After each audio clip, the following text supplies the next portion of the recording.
जय हिंद साथियों, बहुत बहुत स्वागत है आप सभी का आपके अपने परिवार एग्जाम इंडिया वार में। फ्रेंड्स, हम पढ़ रहे हैं हिस्ट्री और हिस्ट्री में पढ़ रहे हैं बहुत ही इंपॉर्टेंट आपकी वैदिक सभ्यता।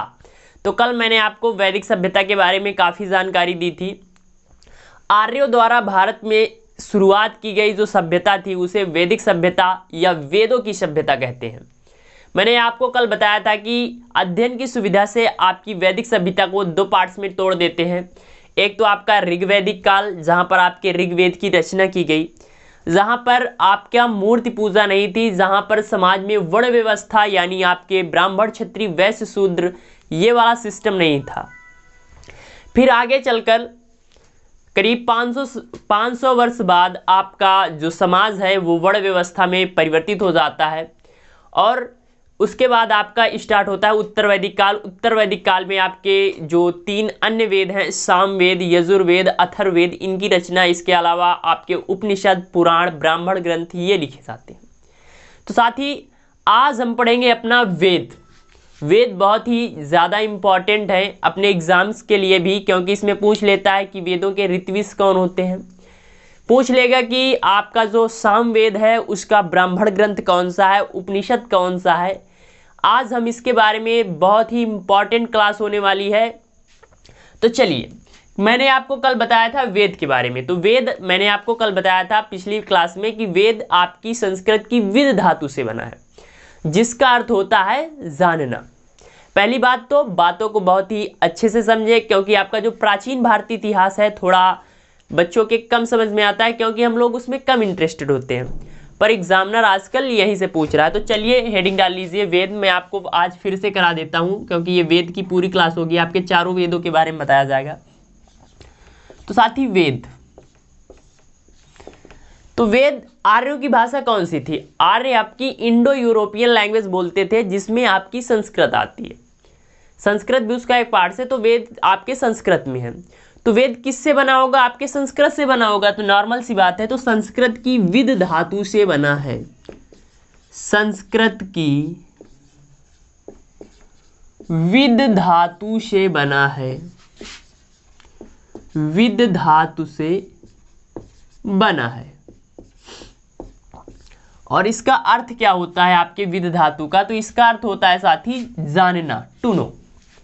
विद का अर्थ क्या है? जानना, यानी वेदों में संसार को जानने वाले तथ्य समाहित हैं। जिसका अर्थ क्या होता है आपका? जिसका अर्थ जानना होता है। तो पूछेगा कि भाई साहब वेद का अर्थ क्या है, तो आप कहेंगे भाई साहब जानना, टू नो। वेदों की संख्या 4 बताई गई है। वेद कितने प्रकार के हैं?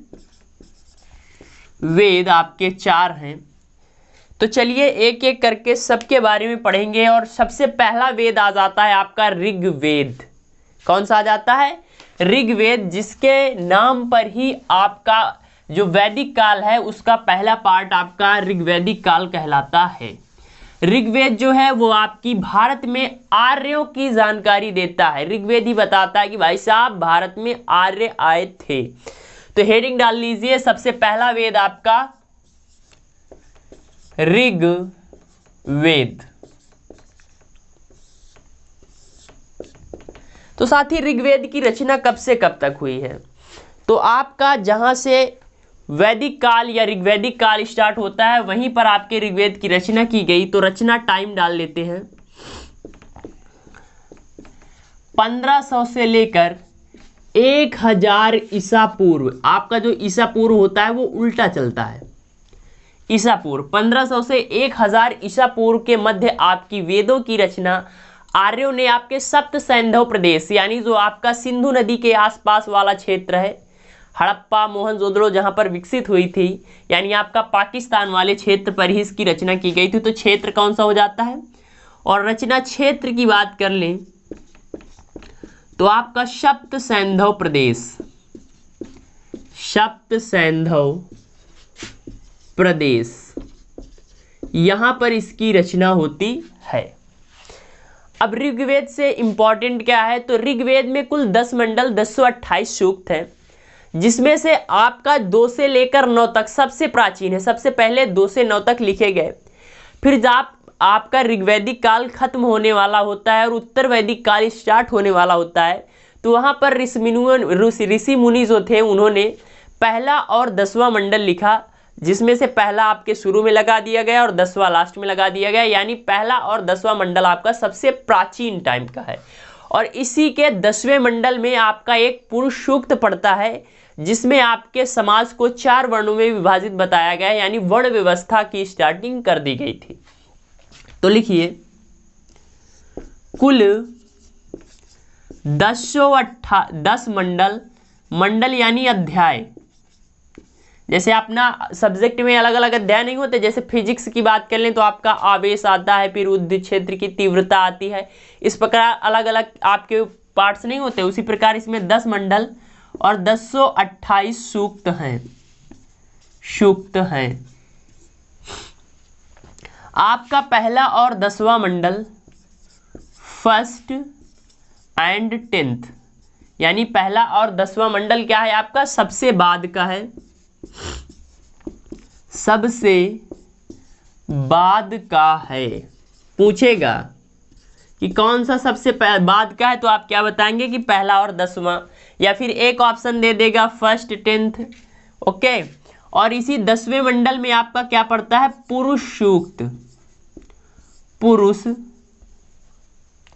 सूक्त, जिसमें आपके किसके बारे में बताया गया है, आपके वर्ण व्यवस्था के बारे में बताया गया है, वर्ण व्यवस्था के बारे में बताया गया है। यानी उन्होंने समाज को कर्म के आधार पर 4 वर्णों में विभाजित कर दिया, ब्राह्मण, क्षत्रिय, वैश्य, शूद्र। तो आई होप आप लोग इसको समझ पा रहे होंगे और इसको लिख लिया होगा। अब इसी ऋग्वेद में आगे की ओर चलते हैं। पूछता है कि ऋग्वेद का उपवेद किसे कहा जाता है, तो डाल लीजिए ऋग्वेद का उपवेद।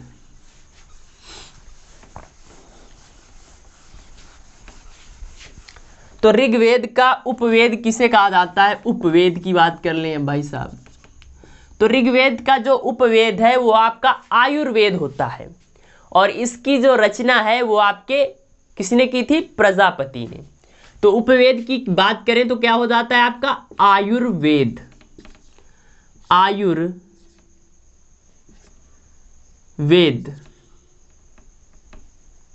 आयुर्वेद और आयुर्वेद की रचना किसने की थी, आपके प्रजापति ने की थी, प्रजापति ने की थी।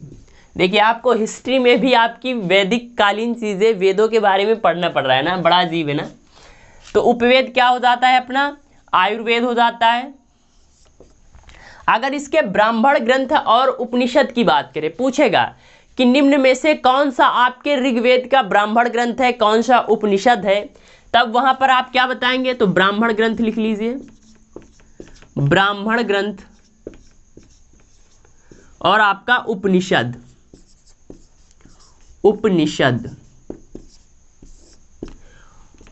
तो ब्राह्मण ग्रंथ और उपनिषद इसके हो जाते हैं अपने ऐत्रेय एवं कौशितकी, ऐत्रेय एंड कौशितकी इसके ब्राह्मण ग्रंथ हो जाते हैं। और उपनिषदों का नाम भी यही है, इसके उपनिषदों का नाम ऐत्रेय और कौशितकी, और ब्राह्मण ग्रंथों का नाम भी ऐत्रेय एवं कौशितकी हो जाता है। अब एक शब्द आता है ऋत्विज। तो ऋत्विज उन पुरोहितों को कहा जाता था, या उन ब्राह्मणों को कहा जाता था, उन ऋषि मुनियों को कहा जाता था जो ऋग्वेद का उच्चारण करते थे। यानी जो आपके ऋग्वेद को पढ़ने वाले लोग हैं उन्हें क्या कहा जाता था, ऋत्विज। और उनका एक स्पेशल नाम होता है, ऋत्विज शब्द का मतलब होता है पढ़ने वाला। ऋत्विज शब्द का मतलब होता है आपका पढ़ने वाला। और जो ऋग्वेद को पढ़ता था उसे क्या कहा जाता था,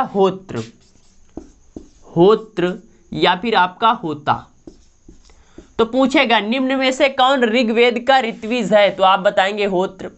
ऋग्वेद का उपवेद आयुर्वेद, जो कि प्रजापति द्वारा लिखा गया। ब्राह्मण ग्रंथ की बात करें ऐत्रेय एवं कौशितकी, उपनिषद सेम टू सेम ऐत्रेय एवं कौशितकी हो जाते हैं। तो ये था अपना ऋग्वेद। अब आगे बढ़ते हैं सामवेद की ओर। फ्रेंड्स, अगर आप अपने परिवार एग्जाम इंडिया वार पर पहली बार आए तो please like, share, subscribe, comment जरूर कर दें। अब किसकी बात करेंगे, अपना सामवेद, तो हेडिंग डाल दीजिए सामवेद। सामवेद, मैंने आपको बताया कि जो ऋग्वेद है वो आपका ऋग्वैदिक काल में, और जो सामवेद, यजुर्वेद, अथर्ववेद है उत्तर वैदिक काल में। तो इसकी रचना कब की गई होगी? उत्तर वैदिक काल में। और मैंने कल आपको बताया था कि जो आपका उत्तर वैदिक काल था वो कब से कब तक था? तो 1000 से 600 ईसा पूर्व के मध्य आपका उत्तर वैदिक काल।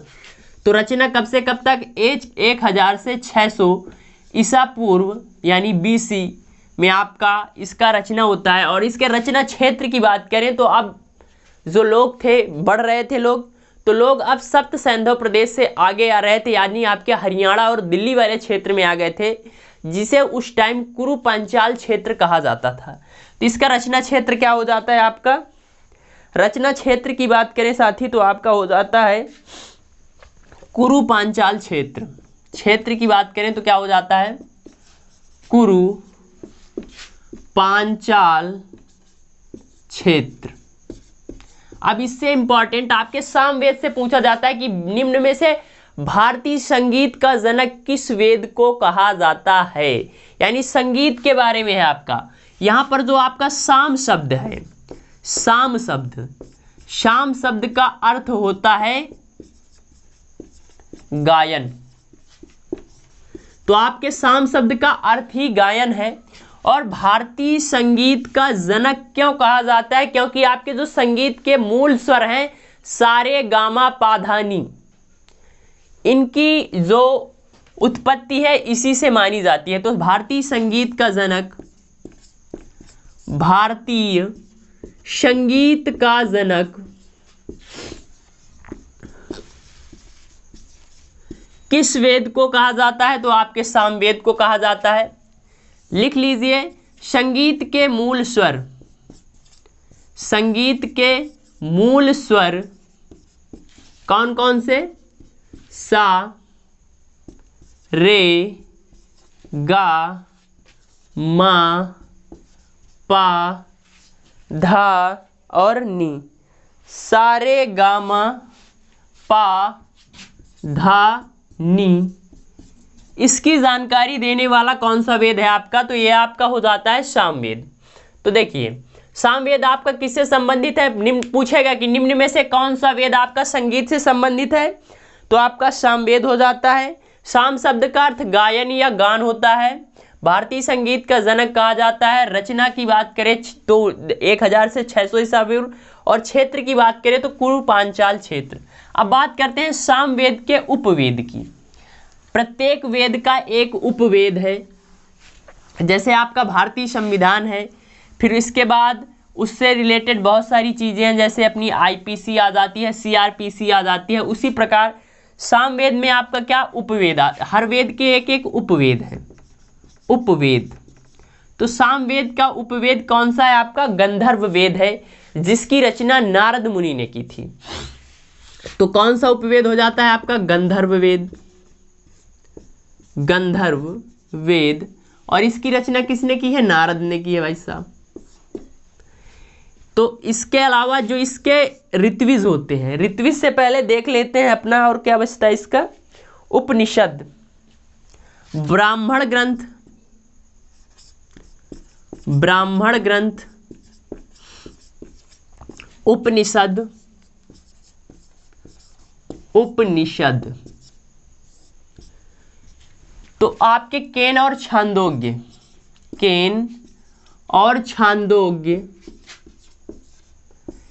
तो पूछेगा सामवेद के ब्राह्मण ग्रंथ, केन और छांदोग्य। उपनिषद की बात करें तो पंचविश, पंचविश, खंडविश और जैमिनीय, जैमिनीय, ये क्या हो जाते हैं आपके? सामवेद के उपनिषद हो जाते हैं। और इसका जो ऋत्विज होता है, ऋत्विज, तो जो आपके सामवेद का ऋत्विज होता है उसे उद्गाता कहा जाता है। क्या कहा जाता है आपका? बिल्कुल सही, उद्गाता, उद्गाता। तो यहां पर आपका सामवेद कंप्लीट होता है। सामवेद से रिलेटेड जितने क्वेश्चन पूछ सकता है इन्हीं में से पूछता है। और सबसे इसका फेवरेट टॉपिक तो यही है कि निम्न में से किसे भारतीय संगीत का जनक कहा जाता है, आपका सामवेद को कहा जाता है। इसके अलावा जो अन्य जानकारी है जहां से पूछ सकता है कि उपवेद कौन सा होता है, आपका ब्राह्मण ग्रंथ कौन सा होता है, सामवेद को पढ़ने वाले यानी जो ऋत्विज होते हैं उन्हें उद्गाता कहा जाता है। और अगला आ जाता है आपका यजुर्वेद।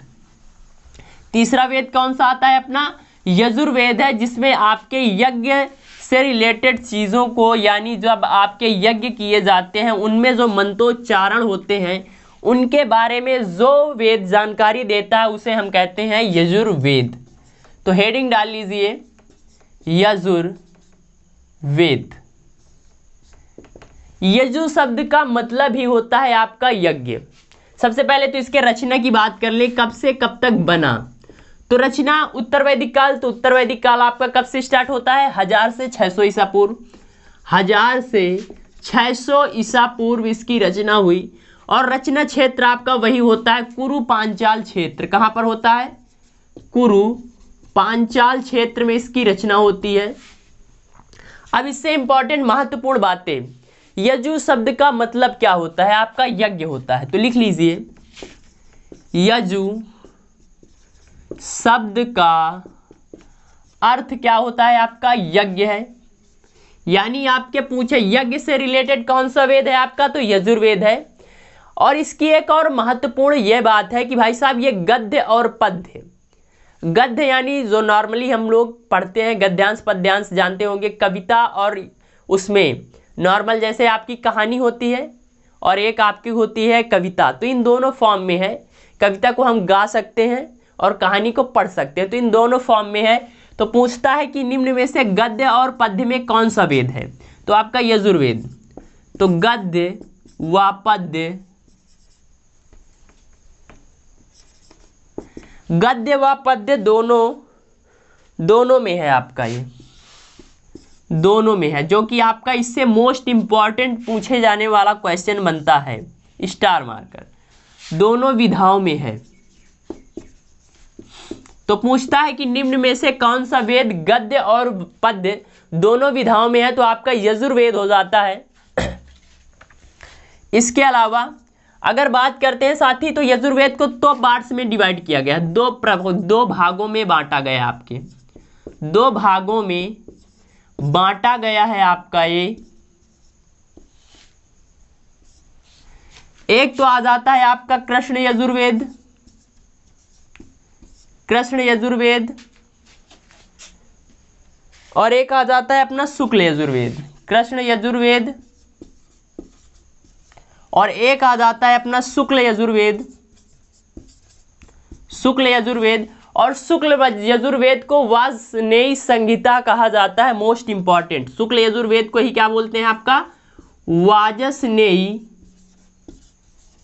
संहिता बोलते हैं, संहिता। वाजस्नेयी संहिता किसे कहा जाता है, आपके शुक्ल यजुर्वेद को, जो कि आपके यजुर्वेद का ही पार्ट्स हो जाता है। अब बात करते हैं इसके उपवेद, ब्राह्मण ग्रंथ और ऋत्विज की। तो आई होप आप लोगों ने इसको लिख लिया होगा। रचना 1000 से 600 कुरु पांचाल क्षेत्र। यजु शब्द का अर्थ आपका यज्ञ से है, गद्य व पद्य दोनों विधाओं में है। दो भागों में यजुर्वेद को बांटा गया, कृष्ण यजुर्वेद, शुक्ल यजुर्वेद, और शुक्ल व यजुर्वेद को ही वाजस्नेयी संहिता कहा जाता है। अब बात करते हैं इसके उपवेद, ब्राह्मण ग्रंथ और ऋत्विज की। ऋत्विज यानी जो आपके यजुर्वेद को पढ़ते थे। ऋत्विज का मतलब ही होता है आपका पढ़ने वाला। तो डाल लीजिए क्या क्या, उपवेद, ब्राह्मण ग्रंथ और आपका ऋत्विज। उपवेद, ब्राह्मण ग्रंथ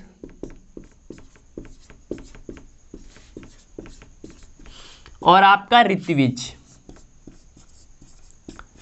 ऋत्विज। तो इसका जो उपवेद होता है आपका वो होता है धनुर्वेद। कौन सा होता है, धनुर्वेद। और धनुर्वेद की जो रचना है वो आपके विश्वामित्र ने की थी। किसने की, विश्वामित्र, मुनि विश्वामित्र ने आपके धनुर्वेद की रचना की है, जो कि आपके यजुर्वेद का उपवेद माना जाता है। तैतरेय और एक और है शतपथ। तैतरेय और शतपथ इसके ब्राह्मण ग्रंथ हो जाते हैं। और जो यजुर्वेद को पढ़ने वाले होते हैं उन्हें कहा जाता है अध्यर्यु।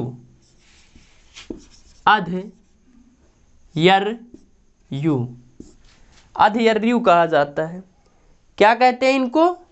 तो इनको साथी अध्वर्यु, उल्टा लिख दिया मैंने, अध्वर्यु कहते हैं। तो देखिए यजुर्वेद के ऋत्विज अध्वर्यु कौन से लोग हैं? जो आपके यजुर्वेद को पढ़ते हैं।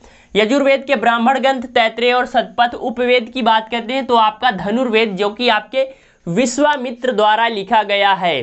थोड़ा सा टफ टॉपिक है बट मोस्ट इंपॉर्टेंट है, क्योंकि पूछेगा भाई साहब कि यजुर्वेद का उपवेद किसे कहा जाता है, यजुर्वेद का ऋत्विज कौन सा है, निम्न में से कौन सा वेद आपका गद्य और पद्य दोनों विधाओं में लिखा गया है, तब भाई साहब जिसने पढ़ा होगा उसी का जलवा होगा। और चौथा वेद आ जाता है आपका, जो कि आपका अथर्ववेद है। ये मोस्ट इंपॉर्टेंट है, क्योंकि भाई साहब ये आपको भूत प्रेत, जादू टोना, वशीकरण, अंधविश्वास वाली चीजों के बारे में बताता है। तो लिख लीजिए चौथा वेद आपका कौन सा आ जाता है? अथर्ववेद। कौन सा आ जाता है? अथर्ववेद। तो इसकी रचना भी आपकी उत्तर वैदिक काल में, उत्तर वैदिक काल 1000 से 600। तो रचना की बात करें कब से कब तक बना, तो 1000 से लेकर आपका 600 ईसा पूर्व तक। और वही कुरु पांचाल क्षेत्र, कुरु पांचाल क्षेत्र में इसकी रचना की गई थी। अथर्ववेद का जो नाम है वो अथर्वा ऋषि के नाम पर पड़ा है। तो लिख लीजिए अथर्ववेद का नाम, अथर्ववेद का नाम मुनि अथर्वा के नाम पर या अथर्वा मुनि के नाम पर पड़ा है।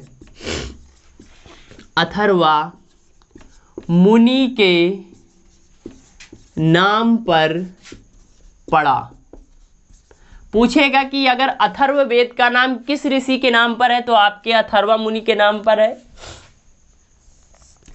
आपके भूत प्रेत, जादू टोना, वशीकरण की जानकारी किस वेद में दी गई है, तो आपके भाई साहब इसी अथर्ववेद में दी गई है। तो लिख लीजिए भूत प्रेत, जादू टोना और भाई साहब वशीकरण, वशीकरण इनके मंत्र दिए गए भाई साहब। जिसको ये सब सीखना है आप अथर्ववेद को ले आइए और आप ये सब सीख जाएंगे, फिर भूत ऊत पकड़ना ना। तो भूत प्रेत, जादू टोना, वशीकरण के मंत्र की जानकारी आपका अथर्ववेद देता है। इसके अलावा काशी, जो आपका काशी है उसका प्राचीनतम साक्ष्य या काशी का पहली बार उल्लेख आपके अथर्ववेद में मिलता है। तो लिख लीजिए काशी का प्राचीनतम उल्लेख, प्राचीनतम उल्लेख किस में मिलता है, तो इसी वेद में मिलता है, आपके अथर्ववेद में। तो काशी का प्राचीनतम उल्लेख किस में? आपके अथर्ववेद में है। इसी में आपके परीक्षित को राजा बताया गया है, बहुत सारी बातें बताई गई हैं, पर इंपॉर्टेंट आपका इतना है। इसके अलावा इसके उपवेद और ब्राह्मण ग्रंथ और इनके बारे में बात करते हैं। आशा करता हूँ आपको एक क्लास समझ में आ रही होगी। थोड़ा टफ टॉपिक है, पर 3-4 बार आप जब रिवीजन करेंगे तो याद हो जाता है। तो किसकी बात करेंगे अब? ब्राह्मण ग्रंथ, उपवेद और उपनिषद। ब्राह्मण ग्रंथ, तो इसका जो आपका ब्राह्मण ग्रंथ है वो गोपथ हो जाता है, गोपथ हो जाता है आपका ब्राह्मण ग्रंथ। उपवेद की बात करें आपका, तो जो इसका उपवेद है वो आपका हो जाता है कौन सा? तो इसका साथी उपवेद आपका शिल्पवेद हो जाता है, शिल्पवेद। और शिल्पवेद की रचना किसने की थी? तो आपके विश्वकर्मा, जिन्हें इस सृष्टि का रचयिता कहा जाता है। तो विश्वकर्मा ने आपके शिल्पवेद की रचना की है। विश्वकर्मा ने आपके शिल्पवेद की रचना की गई है, ब्राह्मण ग्रंथ, उपवेद। अब आ जाते हैं आपके क्या चीज? उपनिषद। उपनिषद। तो जो आपका अथर्ववेद है उसका उपनिषद आपका मुंडकोपनिषद, और एक हो जाता है प्रश्नोपनिषद। तो कौन कौन से हैं? मुंडकोपनिषद, और इसी मुंडकोपनिषद में आपका सत्यमेव जयते, जो कि भारत का राष्ट्रीय आदर्श वाक्य है, सत्यमेव जयते आपके इसे मुंडकोपनिषद से है। और एक आपका प्रश्नोपनिषद, प्रश्नोपनिषद, ये इसके दो क्या हो जाते हैं? उपनिषद। और इसके ऋत्विज की बात कर लें, ऋत्विज यानी आद्यता, यानी जो इसको पढ़ने वाले होते हैं, अथर्ववेद को पढ़ने वाले ऋत्विज को क्या कहा जाता है? आपका ब्रह्मा। क्या कहा जाता है? ब्रह्मा, ब्रह्मा। तो और इसे ब्रह्मवेद भी कहा जाता है। हाँ, एक चीज और लिख लीजिए, ब्रह्मवेद भी कहा जाता है, ब्रह्मवेद भी कहते हैं। और ब्रह्मवेद का मतलब होता है आपका श्रेष्ठ वेद। तो ये आपके 4 वेद थे। आशा करता हूँ चारों वेदों के बारे में मैंने आपको काफ़ी अच्छी जानकारी दी। इसके जो मैंने आपको बताया है उपवेद, ब्राह्मण ग्रंथ, उपनिषद और अन्य महत्वपूर्ण जानकारियाँ जो दी हैं, मोस्ट इम्पॉर्टेंट है, एग्जाम्स में पूछे जाते हैं। आशा करता हूँ क्लास आपको समझ में आई है। कोई डाउट है तो प्लीज़ कमेंट करिए, कोई प्रॉब्लम है तो कमेंट करके बताइए, और ऐसे भी अच्छे अच्छे कमेंट कर दीजिए। लाइक शेयर सब्सक्राइब ज़रूर करें। मिलते हैं अगली वीडियो में। जय हिंद, जय भारत।